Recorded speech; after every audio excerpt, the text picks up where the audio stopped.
Hey, I'm Tieesha, and in this video I'm going to show you how to grow wheatgrass from seed to juice in 7 days. What you'll need to begin making wheatgrass is wheat berries, and these here I ordered them off of Amazon. As you can see, they are GMO free and they are whole grain, and this is the brand I've been using since the start. I haven't changed it up. As you see, I even have an extra bag on hand for when I get rid of these.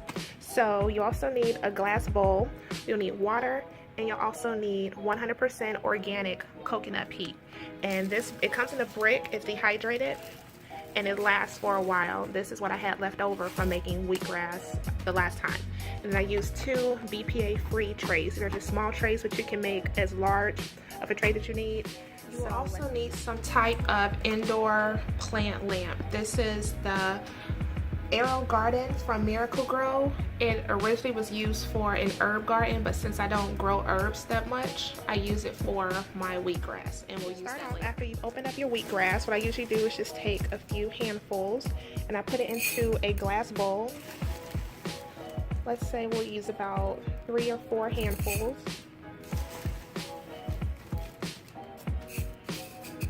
This should be enough for these 2 trays here.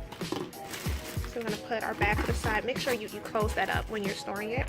Then what you'll do from here is, I'm going to hold my camera and do it at the same time. You will pour water over the berries, and you will allow them to soak no more than 10 hours. Then I'm going to add a little bit more. So this is 4 handfuls. I just got them everywhere. So allow these to soak for no more than 10 hours because I've made the mistake a few times and allowed them to soak longer. And what you will have is a fermenting process would start where they will start to smell. So what you want to do is let them soak for about, I'm going to set my timer for about 6 hours, and I'll come back down and check. At the 6-hour mark, I came back to the wheat berries and I began to prepare my coconut peat. Now, this peat comes dehydrated in a block, so you want to be very, very careful if you're not going to use the entire block to make a large amount of wheatgrass. However, what I do is section off a small amount, secure the remainder in a plastic bag stored away for next time. So one thing you want to keep in mind with sectioning off your coconut peat is that you will add water to this, and you will allow it to absorb that water for about an hour so it will expand. So do not make the mistake of trying to portion off such a large amount because you won't need it. Once you add water, you will have more than enough.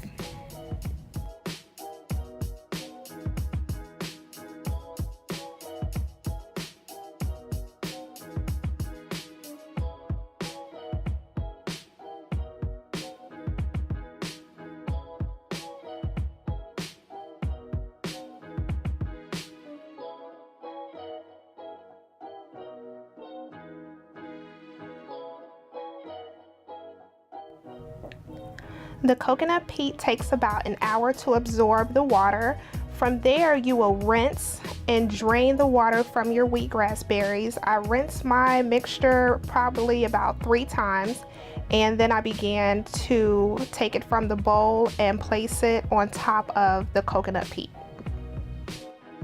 So altogether, my wheatgrass berries soaked for 7 hours.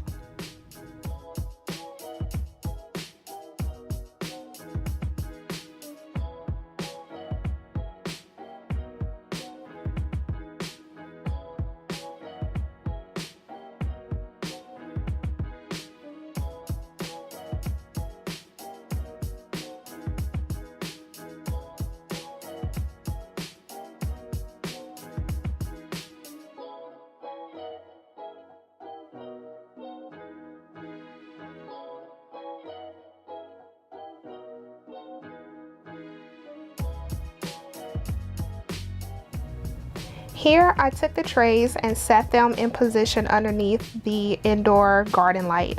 I took a moist paper towel and placed it on top of the wheat berries to ensure that the berries do not dry out.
So that's how I grew wheatgrass in 7 days on my countertop. Make sure you subscribe so that you will see a part 2 to this video where I will show you how to juice the wheatgrass without a wheatgrass press.